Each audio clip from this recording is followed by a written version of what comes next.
up, Roxstars? It's Rox, and I am coming to you today with a review for Love and Hip Hop New York, Season 7, Episode 2. I'm sorry, my mouth is sort of like Jell-O.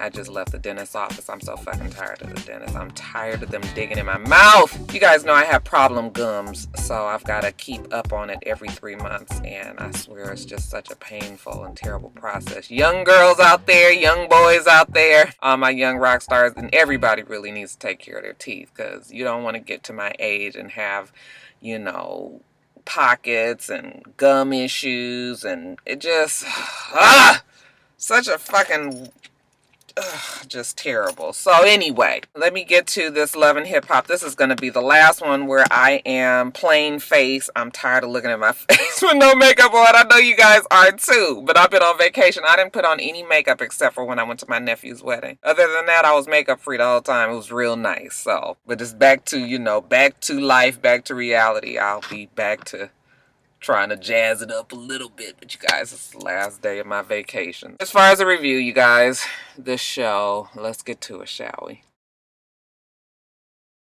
So Bianca tells us that she's letting the world hear her song, okay, and all of its fabulousness. She and Yandy believe that they're about to, you know, push over to the next level, that Bianca has what it takes to be the next Nicki Minaj on the radio. And Yandy wants to make sure that she has the right connections for Miss Bianca. So while Bianca's performing at a showcase, you know, they love them a showcase on this show, she introduces her to DJ Druski. Okay, and DJ Druski is the white chocolate lover DJ in New York.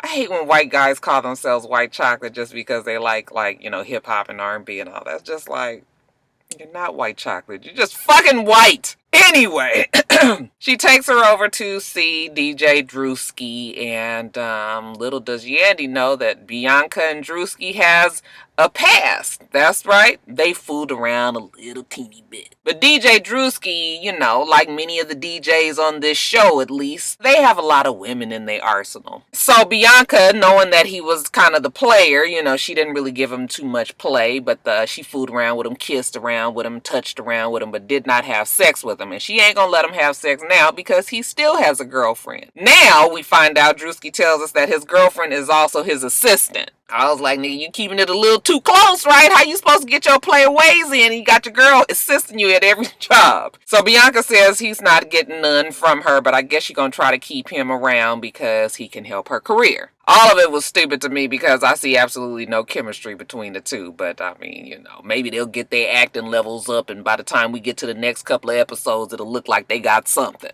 Later on, White Chocolate meets with Sky, and Sky is the assistant girlfriend, and she loves old White Chocolate to death. He tells us that he's ready to be the man that he needs to be for Sky, except there's one problem. He didn't tell his girlfriend / assistant about the showcase that Bianca was performing at, and she believes that he didn't tell her because Bianca was there. She knows that they had a little something in the past. He says it ain't nothing. You ain't got to worry about it. You know, White Chocolate got this. I might fool around with the girl a little bit, you know, but that's good for business. I mean, you know, I'm on the radio. I got to have these women following behind me and listening to me and all of that, you know. So he tells Sky, don't worry about it. It's much ado about nothing. Y'all, we got Cardi B in the studio with Swift. Is that her name? That's his name, the producer. And you know, they freestyling. You know, she got her new teeth in and she's talking and whatever. They going back and forth, okay? Like old bootleg ass Jay-Z and Beyonce.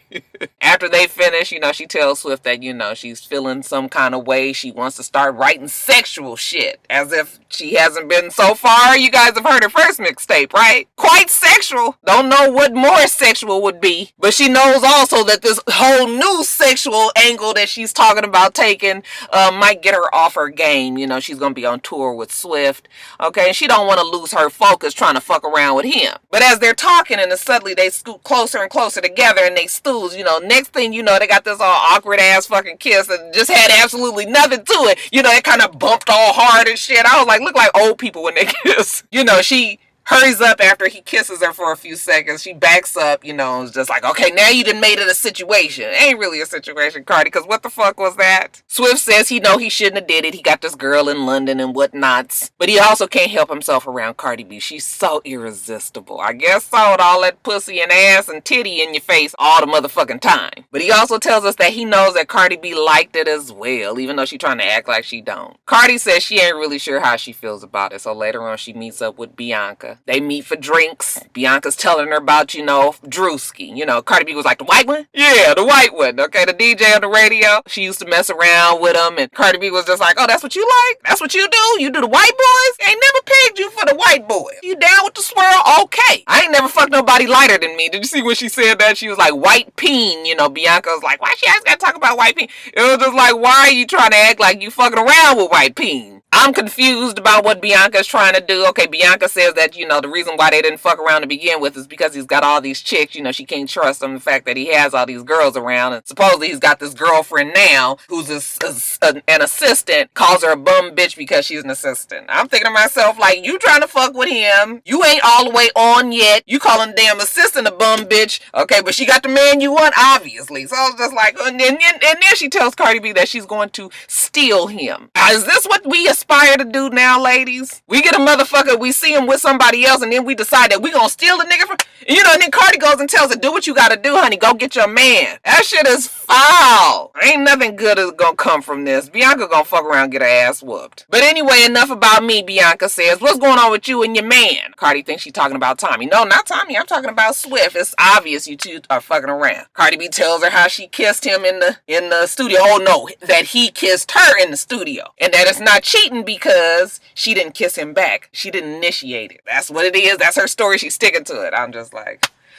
yeah, this thing with Cardi B, it's quite trivial right now. I still don't think, is Swift cute to y'all? Do y'all see what Cardi B see in the little nigga? Y'all let me know. So the whole thing with Kimbella and Juelz, I guess, is going to focus around how she think that he's fucking around or she don't trust the women that's around him. Supposedly, she's supposed to be meeting with Juelz for lunch, little family lunch. Got everybody there but Juelz. You know why he not there? Because he probably still asleep. The nigga didn't get home from the studio until 7 o'clock in the morning. And Kimbella can't have that. But Juelz does show up. He knows that this luncheon is important. His family is all going to be there. So he gets there. And, after Kimbella sends the kids off, she was just like, what's up? Why you just getting home at 7 o'clock in the morning? And Juelz, he got a real good explanation for it. He said, listen, I was at the studio. My fucking phone went dead. Because they don't have plugs in the studio to plug your phone up to charge it back up again. He said by the time he figured out that the phone was dead, that he was already on his way back home, bitch. So I guess he was so busy wrapped up in his music, he didn't even realize the phone was dead. I mean, I guess it could happen. She was like, nigga, how do I know that you ain't got some hoe with her dick up in your mouth? That's not right. A hoe with a dick in his mouth. How do I not know that you don't have a hoe that got your dick in her mouth? And you working with this nigga Johnny Depp again, and you already know how it is, okay? Evidently John Depp, because Johnny is already taken. Johnny Depp keeps the hoes on the stroll, okay? And make sure that they in the studio, it's plenty of them all around, and Juelz, he used to like to partake in I would like, what's the word I want to say? He used to like to entertain the hoes quite a bit. And she says, you know what? I don't have a problem with you being there. I just know that John Depp, with the hoes and all, he might be a bad influence. I would talk to that motherfucker. He was like, you ain't got to do that. I mean, aren't you and Yandy friends? She was like, well, yeah, Yandy and I are friends now. Okay, but Yandy ain't never fucked around on me either. Now, later on, Juelz is in the damn conference room at some hotel that they try to pass off as a fucking studio. Mona, bitch, you got to do better than this. Shit. It's him. It's John Depp. It's two old scraggly looking assholes up in there. I said, this is what she worried about? Girl, you wasting your fucking energy on this. Anyway, they listening to the music. They got the red cups. Everybody is doing their little thing. They listening. Okay, but it's all very innocent. Nobody's on top of each other. It ain't nothing inappropriate. But that ain't what Kimbella see when she walk in. Okay, what the fuck is going on here? She mad. She send the bitches off. Okay, she need to talk to her man, and she need to talk to Depp too. I don't know what the fuck is wrong with you, Depp, but you ain't been fixing to have my man tied up in here with you and these hoes. He don't do shit like that no more. I don't know what the fuck you think this is. You know, Depp is just looking at her like, oh, okay, is this what we doing for the camera today? Okay, all right. I'm sorry, Kimbella. She was like, get the fuck out. I need to talk to Juelz. Okay, so then he gets out. Okay, Juelz is sitting there like, I done sacrificed all my life, okay? I done worked hard. I done put my music on the back shelf. I'm about sick of that excuse. Ain't nobody fucking caring. Ain't nobody even checking for Juelz Santana. You mean to tell me the reason why you ain't putting no music out is because you've been trying to work shit out with Kimbella all this time, nigga? Please. You want us to believe that, Juelz? Okay, no. And it looked like it ain't gonna be his season right now, too, if Kimbella got anything to do with it, because she say, listen, I am not fixing to sit around while your ass be up in these studios with these hoes everywhere. Like I said, it's not you, it's Depp. He is really good and you need him, but it's a problem with these hoes. He was like, we just talked about this and I'm trying to do my music and it ain't nothing you gotta worry about. So, you know, it's just more of the same, you know. She the hen pecking ass wife, girlfriend, whatever the fuck she is, that's just gonna keep on complaining to him about fucking around, and he ain't doing it now, but she gonna get on him and she gonna be on his back so fucking much that he probably will end up doing it just so he can, you know, at least be guilty for some shit that he really did do. Man, some of these women be running these men off. Shit. Now, remember last week when Pap said that he's going to start picking up some new artists? Well, we find out who the new artists might be. None other than Dejanay and Jace. If you don't know who those two are, those are Remy and Pap's kids. I think it's one is hers and one is his or something like that. Anyway, it's their kids. They want to rap now. And they spring it on Remy. Alright, Remy didn't know nothing about it and Remy ain't feeling it. Y'all think this shit is easy? It's not, okay? Just because me and your dad is on, you know, we doing shit, that don't mean that the doors is gonna open for you. As a matter of fact, the doors will probably be closed. Most rappers out here is broke as fuck. I got here from luck. I was glad she said that because it's just so many people that think that it's a mixture of a lot of things that happen for you to get put on. But luck has a lot to do with it because it's a whole bunch of, extremely, extremely talented ass rappers, actors, singers, entertainers, period, out there who never can quite make it because they just don't quite get to that whatever it is they need to get put on. So,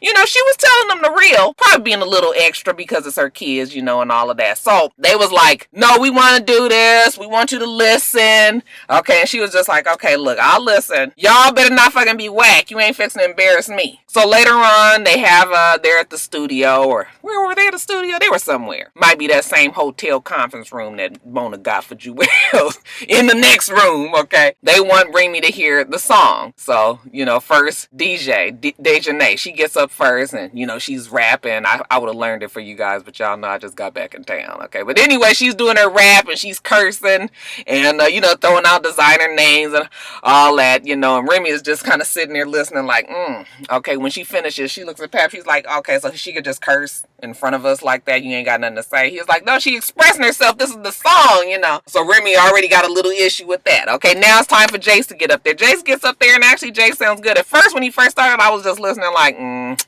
I mean, you know, they sound as good as any fucking body else on the radio these days. How's that? Y'all, I'm always dropping this phone. So when they finish, you know, Remy has to admit that she's kind of impressed, okay? She did record it, so she's going to listen to it on her iPad. You know, they didn't know that. But she's like, yeah, you know what? I'm going to set it up. We're going to go in the studio. I want to hear you guys do something to some beats, to some music, and see what you got. But so far, all hope isn't lost. Y'all might have something here. Y'all, Snoop. So I still can't quite get her accent. We gonna try a little bit today. But anyway, you know, Snoop says that, you know, I appreciate her coming all the way down from... See, that's not right. Y'all, because I want to be throwing in the LA and the Atlanta in there, and it's not. It's the Baltimore, and I have a hard time. But anyway, she says she appreciate her girl coming all the way down from Chicago, you know, sacrificing it all. How many fucking times we gonna hear this? What the fuck did she sacrifice? Bitch, if you was so fucking put on out there, then what the fuck you had to come to New York for? Okay, like you said, okay, okay, I think she sacrificed her child. Nigga, that ain't sacrificing your child. That's giving the nigga away. You ain't sacrificed shit. You went on and let the boy go with the daddy because you want to be on TV. You want to act like you Snoop's girlfriend. Snoop from The Wire. You ain't sacrificed shit. You abandoned, bitch. Anyway, Snoop is feeling like, you know what, maybe she needs to talk to Kimbella and Juelz, and, you know, we can all try to, you know, get her comfortable about the new arrangements out here in New York. So they sit down, you know, and Juelz was like, oh, so you hooked up with old Snoop, huh? Man, it take a strong-ass woman to settle Snoop down. I never knew Snoop to be a one-woman woman. And, you know, the girl, what's her name? What's her name? Y'all can't remember it. Snoop girlfriend goes, okay, well, you know, when your music coming back out because the game needs you. Y'all better quit lying to Juelz. Again, at the table full of lies, Kimbella says, well, Juelz sacrificed a lot for the family. He had to make sure that we was right, and he gave up his music for me, and all this. But we good now. It's time to get back to this music, and we gonna get it. We gonna get it. Kimbella is convinced that they are. Then, you know, the girlfriend says, well, as far as the hoes, how do y'all handle that? And Kimbella was like, girl, let me tell you. Baby, them hoes be all over my man. But I'm ready to beat any bitch ass that I have to. And she tells the girlfriend, what is her name? Is it Jay? Is that what her name is? Anyway, she tells the girlfriend that basically you just got to learn to deal with it. But, you know, the girl let her tell it. Snoop got all these hoes all over the place. And, you know, Snoop was listening to that. And, you know, Snoop wasn't feeling it. Why she had to tell all of that? You know, see, it's wrong, y'all. She said, I don't need anybody telling all my business. It's not right. It ain't right, y'all. I'm working on it still. Snoop says she don't need everybody knowing that, you know, that she out there like that, and cause she not. She's still just there for her girl, and that's it. Now later on, Snoop meets with DJ Excited Self. He get on my fucking nerves. Okay, still talking about the Gwenin experience. That shit ain't picked up yet. Is anybody saying Gwenin out there in New York? Anybody?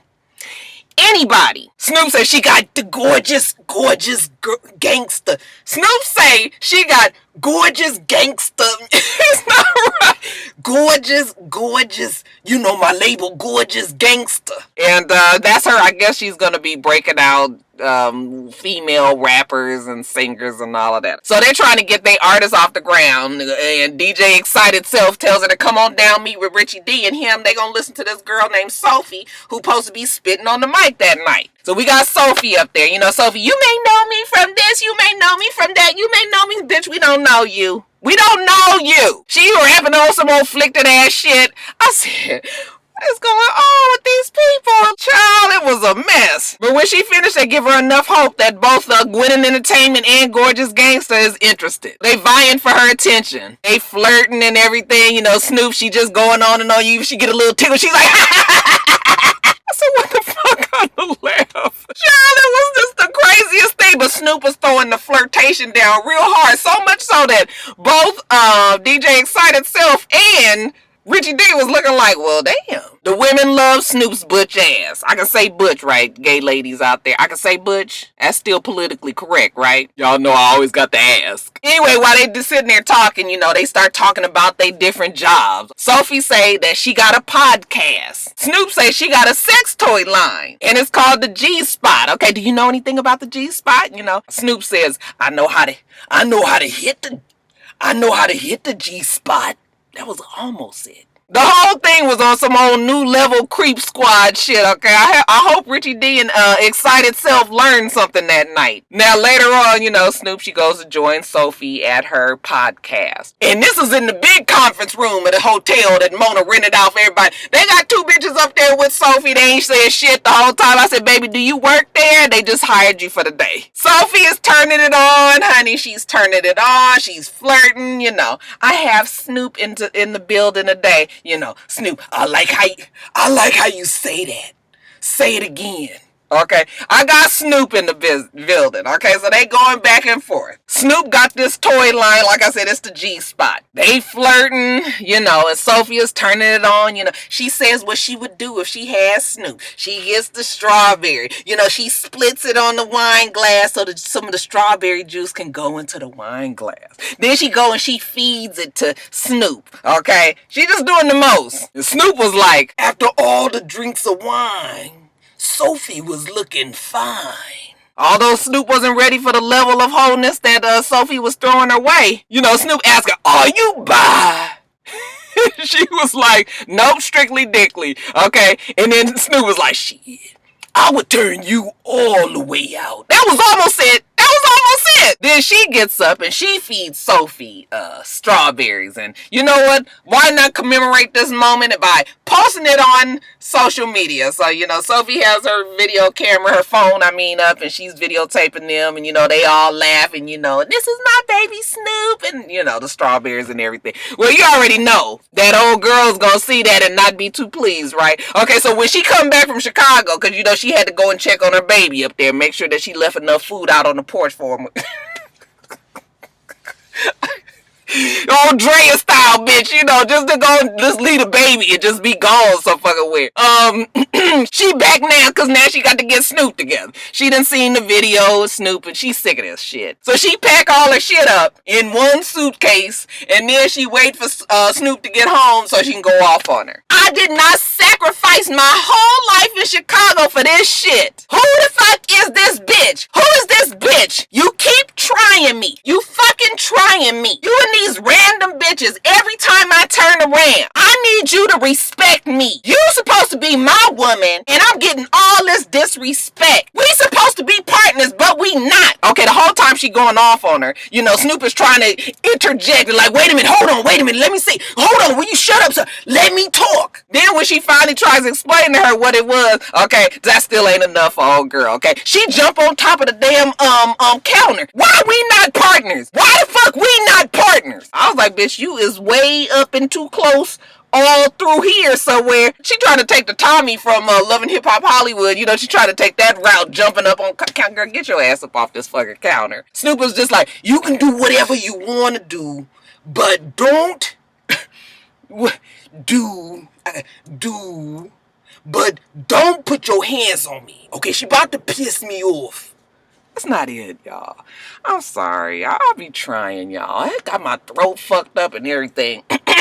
So she tries to get her she gets her off the counter. Snoop is trying to calm her down. She was just like, either you gonna leave or I'm gonna leave. I'm gonna go to a hotel. It's gonna be on your expense. Snoop was just like, okay, you know what? Fuck it. I'm gonna leave then. She was like, fine, go. Goodbye. Okay. And Snoop leaves out, just like, this bitch crazy. Fucking ass bitch.